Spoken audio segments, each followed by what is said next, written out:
Hello everyone, it's Nadie, and today we're doing another embarrassing sexy story time. As you beautiful people know, any tiff you may have, please cast it away because this is a channel of positive energy, okay? Thank you. Oh, my prosperous little pinwheels, how you doing today? I hope wherever you're at, you're having a fantastic day so far. I myself am doing wonderful. I just started a new workout today and I'm tired, oh my god. But also, yay for having abs again. Or forever having abs in the first place. I do not have abs. But I've been doing so many reviews lately, I need a little bit of a break from one, so I thought we could come on here again and I could do a little get ready with me and I could read the stories that y'all submitted. If you've not seen this before, this is becoming a little bit of a regular series and it is 1000% anonymous, but everything is submitted by viewers, so I will link you to the little Google Doc down below. You don't need a name, you don't need any information, I just need your juiciest stories. If you've had a sexy time experience that's cringy, that's funny, that's hilarious, that's just disgusting, please feel free to let your hair down, take your girdle off, and submit the story purely for our entertainment. Hopefully it doesn't sound like you're in a fucking wind tunnel or anything. I've got my fan over here, my loud ass laptop right there. It's like being in a white noise club, except there's no dicks in my face and I'm not plastered. Okay, maybe partly. But anyways, thank you sexy beasts for submitting these stories. I cannot wait to continue this. Let's go ahead and hop into this. I am going to do a little bit of a get ready with me. I'm not really going to talk about the products because that's not what we're here for. And I will try my best to see the little teeny tiny baby writing down here, but I don't have my glasses on. So we might be on the struggle bus a little bit. But here we go. After a long night of playing video games while high, relatable minus the video games, my man and I decided to get frisky. Just as we were getting ready to get down, he starts talking dirty and oh god, I just squirted. Probably like this guy's about to do. Anyways, just as we were getting ready to get down, he starts talking dirty to me and I encouraged him to keep talking. Well, all of a sudden he accidentally said, "I want you to sick my duck instead of suck my dick." I immediately busted out laughing, ruining the mood, but 15 years later, I randomly asked if he needs his duck sicked. That's cute. Oh my goodness, that's kind of like a precious story. You wanna sick my duck, baby? Also, comment down below if you've got the kind of autocorrect where it always corrects dick to duck. Like, who the fuck would ever text, "I wanna ride your duck"? Like, why would it correct to that? We're at the height of technology and we still have that flaw. So, I was over at my boyfriend's house. Our parents were dumb enough to let us have sleepovers, and of course, being a horny little teenager, we frequently had sex. One day while in the act, his dad knocked at the door mid-thrust. We both instantly froze. His dad says, "Hey Mark, you guys in there?" To which he replies, "Yes, Dad, just fucking." Oh my god. And if that wasn't mortifying enough, his dad says, "That's my boy," and walked away. Oh my god, that is a total Mean Girls mom moment. You want some snacks, some condoms? You kids keep me young. Oh shit. Anyways, we finished and his mom kept taking us to Disney World because she worked there, so we got in for free and we kept spending the days there because they didn't want us to keep having sex in their house all the time. Oh my god, I don't know if that's like a cool parent or if I should slap their dad. As if I'd ever say no to slapping somebody's daddy. Oh god, I see the word funeral in this next one. I'm a little bit scared. You guys didn't fuck in an empty coffin, did you? That's dark. 5 years ago, my then boyfriend and I had to attend a funeral of a close family member. My parents have a lot of acreage in the retreat where the funeral was held. I was really stressed out and had to do a lot of the planning. I asked my boyfriend if we wanted to go on the trail through the woods just to get away. About halfway through, we took a break at the gazebo my parents had built. I think I know where this is going. It was gorgeous outside, almost movie-like. We started to kiss and get really touchy. My boyfriend felt weird about being in the gazebo. I mean, I would too. So he suggested to move to the trail and just take the bench with us, because that is very, very inconspicuous. Good choice. I didn't care where we were, to be honest. Afterwards, we headed back to the house. In a couple of days, we were back in our home city. What did you do with the bench? So many unanswered questions. I'm dying to know. Oh god, oh god, oh god. Well, honestly, bless your boyfriend. He sounds like a goddamn keeper. How many people would fuck in a gazebo bench in the middle of the woods during a funeral? As if we all haven't done that exact same thing 2 or 3 times. Okay, maybe 4 times, but twice was at the same funeral. So, one morning I get a call from my mom. Ironically, I'm laying on top of my boyfriend. We were still in the honeymoon phase. Oh god, I love that phase when couples actually like each other. I answer the phone and make chit chat with her and then ask, "So, you know the gazebo?" Oh god, this is a continuation of that story. I thought that was it. I answer, "Yeah, the pretty one in the clearing." Mom says, "Yeah, well, your brother pulled the game camera and I was looking through the pictures. My blood ran cold." Oh, this story just got even better. My oldest brother, the retired military sergeant saw my big butt bent over my parents' sacred gazebo bench in the middle of the trail. Yes! My mom took my pause as a confirmation that it was me. She just said, "You'll be happy to know that I happened to be there with him," and quickly ripped the card out of the computer before he could zoom in to see what you were doing. And at the funeral at that, use the gazebo the next time. Ooh, next time. I love a person that plans ahead. That was the end of the conversation, and my boyfriend, now my husband, and I died laughing of embarrassment. We had really good sex, and I'm sure there were a lot of pictures. You go, girl. I loved that story. That was good. All right, so my boyfriend at the time and I had gone to a bar and got absolutely shit-faced. We went to his apartment and started messing around. I was giving him head, and he told me to put a finger in his ass. Girl, that sounds like an average Tuesday. I did, and it was all fine, and we started doing our thing. I went to the bathroom and saw I had, oh no, their finger was all icky. I went to the bathroom and I had poo all over my fingers, and after washing up, I go back to the bedroom and see it all over the bed where I'd put my hand. Oh, good thing we were drunk because we ended up laughing about it. Oh, damn. See, for straight people, that's just a shitty experience, but for the gay family, that's a regular thing. Get it? Shitty experience. I hooked up with this guy I was buying devil's lettuce off of. We'd met about twice beforehand, and he was pretty cute and funny, but a bit strange, so it was just a hookup. He came over to my house, and we started doing the deed, and when he was about to finish, he said, "You and me would make beautiful babies." He left afterwards, but then came back a few hours with snacks for me as a surprise. I don't know how anyone else would feel about that, but I never called him back. Oh my god, honey, never mix business with pleasure, because now who the fuck are you gonna get your devil's lettuce from? Ew, you and me would make beautiful babies? That is odd. I feel like there's multiple things that you shouldn't tell somebody, like, right when you meet them or, like, in the early stages of dating, and that's that you'd make beautiful babies, and also that you're the one. Like, bitch, I've known you for 1 week. Do not show me your wedding Pinterest board. So my now husband and I tried anal for the first time, and between us not doing enough prep and probably not enough lube, I had a fissure so bad that I went to the hospital a day or two later. Oh, and man, that thing took almost a year to completely heal. Damn, girl. Can I have his number? Moral of the story, if you're going to have anal, make sure to prepare ahead of time and use copious amounts of lube. Honestly, anal sex, it's just a pain in the ass. All right, one night I snuck my boyfriend, now fiance, into the house. Of course we got it on. He was sitting up against the headboard and I was riding it like a pogo. Yes, girl. Well, I leaned forward just a little too much and hit him on the nose with my boob. Ow. His nose begins pouring out blood. Oh my god, we even tried to stuff a tissue in and keep going, but it seriously wouldn't stop. So unfortunately, sexy time came to an end. We went through so many tissues. We held pressure on the bridge of his nose for 15 plus minutes. Eventually, he moved to the bathroom and just hung his head over the toilet and bled. There was blood all over his chest, the light switches, the tile floor in the bathroom. Oh my god, this sounds like a scene from Carrie. I was worried it was broken and almost woke my mom, who's a nurse, but luckily it stopped over the next 30 minutes. We watched TV and went home and still laugh about it to this day. Oh, what a waste of a good sexy time. Also, LOL to riding it like a pogo. Oh god, I just used this powder which did not look yellow, and oh my god, now look at me. Damn, I look like an orange macaroon. I'm just gonna attempt to bake underneath my eyes and try not to look like a fucking carrot. There we go, that is so much better. Okay, so I was on the way to reach Heaven's Gate? What? Heaven's Gate? I think I know what they're trying to get at. I've not heard that. Anyways, so on my way to reach Heaven's Gate, I gently pushed my partner away because I didn't want to dirty the face. My partner had to open their mouth and accidentally choke because some of the thing, that's actually what they wrote thing in quotation marks, went flying into their mouth. My partner immediately went to vomit and spent the rest of the night cuddling and feeling sorry for them. Oh, sorry if the writing is terrible. English is not my first language. Oh my god, you go, honey. That was great. I love how their translation of climax was Heaven's Gate.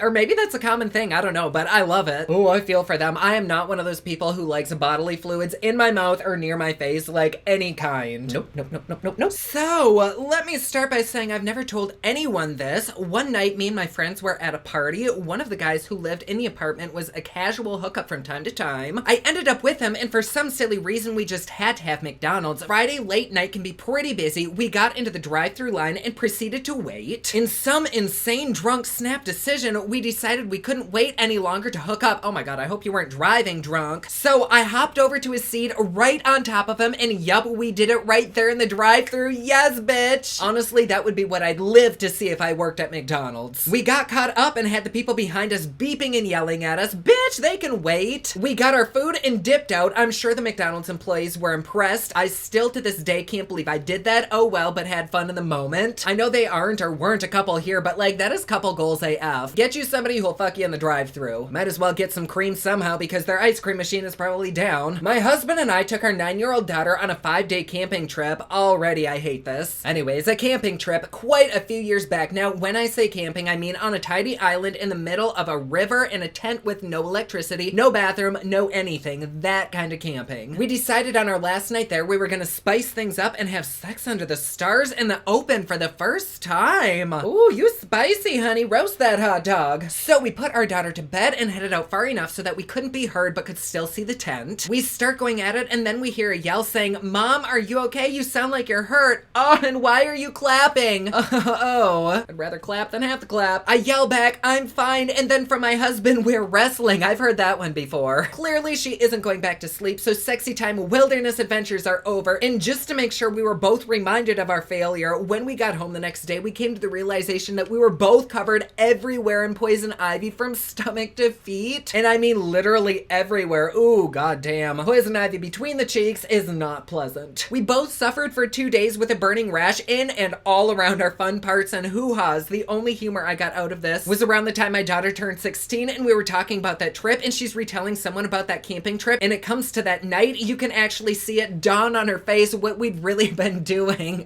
Oh my god, honestly, if I knew that my parents were doing it, I would be mortified. I'm still convinced to this day they're both virgins. This next story is my cousin's. What the fuck? Okay, this is why I don't buy a lot of Morphe brushes. This is my cousin's story and a hit with any conversation. My cousin had just moved in with her boyfriend and bought a bunch of furniture and appliances, including a washing machine. My cousin on her day off thought she would do some washing and proceeded to put the sheets off the bed into the machine. After 10 minutes or so, the machine began to make horrible loud noises and eventually stopped working altogether. My cousin was so mad at this machine because it was brand new, so they rang the company and angrily told them they better have someone come immediately to fix it. Ooh, this sounds like the start of a good porn. They sent a man over not long after her call and she showed him the machine and told him what happened, still mentioning it's a new machine and she was really disappointed that it stopped working. He proceeds to look into the machine and around it, and after 5 minutes said to my cousin, "I think this is the problem," and pulled out a huge pink vibrator from inside the machine. My cousin said she was absolutely mortified and then said to the repairman, "Please don't go back and tell everybody about this." Oh yeah, right, you can bet your ass that story's probably posted in their break room. I said to my cousin that would have been the first thing he did, so the lesson here, kids, is please check your bedding and sheets before popping it into the wash. That is funny. I wonder if her vibrators still work, because those bitches aren't cheap. Not that I would know. Hi, Nady. Ooh, addressing me by name. Thank you. I was a beautiful plus-size entertainer at a local club in South Texas. One night, a young, handsome gentleman asked to buy me a drink. Ooh, get it, honey. I accepted, and being the hussy that I am, I went home with him.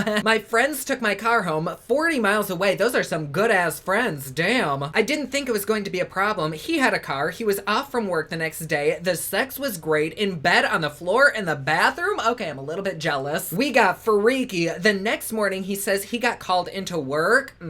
Sounds harmless, right? Wrong. He was not plus size, and I had no clothes other than the whore outfit from the night before. It was obviously sexy. He gave me a paper bag for my outfit, a pair of shorts that would not zip up, and a white t-shirt that was a medium, and I wore a 2X. When the cab got there, I was so embarrassed and never looked up. I'm sure he saw the wig sticking out of my paper bag. I looked up and he said, "Don't be embarrassed, I've seen worse. Forgot to mention I was barefoot." Oh, honestly, I would have stuffed the wig down my pants and let a little bit hang out and see what the cab driver would have said. This is a throwback to 2005, so it was my first time with an older guy. So overrated, by the way. They said that, not me, because I'll take anything I can get. We went on a little romantic walk in the country park. It was quite pretty, and as we walked through a wooded area, we found a little hut. I think I can see where this is going, and I honestly would be a little bit scared of a Hansel and Gretel moment. I'm not going in any kind of a hut. We sat making out for a bit before it got serious. Next thing I know, I'm against a fence panel. Splinters are not recommended for the butt. I can hear voices, but they sound like they're a good bit away from us. Clearly clearly they were not, as within minutes there was a random dog at my feet and its owner not far behind. I've never gone so red in my life or wanted the ground to swallow me up. And the poor dog owner, her face was a picture and she tutted at us, claiming the youth of this day and age had no shame or respect. The youth of this day that are now adults. I love that. No shame, all game, baby. All right, give me a second. I gotta cut this other whore. Hi, I love you and your videos and cannot believe I'm telling you this story. Well, thank you for sharing. Oh God. My ex and I had gotten engaged the night before and we both had the afternoon off and decided to celebrate. We were at his place in the bedroom, and in the literal middle of celebrating, we heard the front door open. I said, was that the front door? He said, no, the only other person who has a key is my mom, and she always calls first. Not this time. Oh God. His mother walks in, we're scrambling with the covers, and she just sits down on the end of the bed and starts talking to the ex. I was mortified. She still hadn't said anything to me, and honestly, yay. She gets up to leave, thank God, and when she turns around, she says, hey, I heard you got engaged. Can I see the ring? Ooh, so you gotta be careful, because if you ask a gay couple to see the ring, they might show you some other kind of ring. Ooh, sorry, I just sneezed. I literally could have died. I flashed her the ring, she complimented it and left. He wanted to resume celebrating. Should have known he'd be an ex. What an odd turn of events. All right, my look is almost done, so we just have a few more stories. I was single at the time and went to a bar looking for Mr. Right Now, and I found a guy looking for Mrs. Right Now. So we get back to my apartment, start kissing and touching, and I unbuckle his pants. Oh, this is steamy. And it was so small. Oh my God, we have another tiny story. I busted out laughing and couldn't stop. I even covered my face with a pillow to hide my laughing, and he said, can you please stop? I said, I am so sorry. He pulled his pants up and laughed after he finished. After he was able to still go? I would have pulled my pants up over my little Twinkie and ran. Obviously, he didn't care. Never did that again. Aw, I remember in our first one, there was a little tiny story. Let me know down in the comments below once again if you're a size queen or if anything works for you. It's not always the size of the boat. Sometimes it's the motion in the ocean. All right, my look is done, so let's do one more story. This last one says, for my 21st birthday, I had a friend with benefit that decided that his present to me would be to give me 21 orgasms in one day. Oh my God. Friend with benefit, you better wipe that shit up. It was a fun time, and around the third or fourth time, he wanted me to give him a BJ to get him ready again. No problem, since I enjoy doing it. Well, during, I end up getting a hair in my throat. Try as hard as I might, I can't suppress my gag any longer. Unfortunately, at that precise moment, he uses his hand to press my head down. I vomit all over his member. His member. I love that that's the descriptor word they used for it. I was unbelievably embarrassed, but luckily he was great about it, got us both cleaned up and relaxed him for a little bit before switching to just orally pleasing me to make up for the shove down. Rest of the evening went well, and he accomplished his goal of a 21 gun salute. Oh my God, well, we ended things with a bang. Good thing they weren't turning like 40 or something. Shit, Dick would end up looking like Barnacle Boy or Mermaid Man. Anyways, that was so much fucking fun. I love reading y'all's stories, so please, if you have a sexy time story, even if you've submitted one and you have another one, follow the link down below and submit it. Like I said before, it is completely anonymous. This is a space for people to be as free as they want and just to laugh and look at the funny shit that happens in life. But there you go. Before you go, I did start a second channel called Poplux Live, which I'm doing all of my live streams from now on. I'll link it to you down below. If you want to follow it, please do. I'd love to have you there. And if you'd like to support me and my channel a little bit more, please feel free to join us on Patreon. It's patreon.com/poplux, and there you get videos a day early. You get special Patreon only content, plus best part, it is cheap, fun, and fancy just like me. Like always, please be sure to subscribe and hit that notification bell down below so that you're notified anytime I upload a new video. Don't forget my newest collection of highlighters, including Black Ice, which does change from black to white, is available at thepoplux.com. Also, my latest album, Kiss of Fame, is available everywhere online that music is sold. Thank you so much to everyone who's supporting them. Comment down below, let me know what you thought of this video. Don't forget to like and subscribe. You can follow me on Snapchat, Instagram, and Twitter at OfficialNady, and you can follow me online at thepoplux.com. Thank you so much for watching. I love you all, and I will see you again soon. Bye.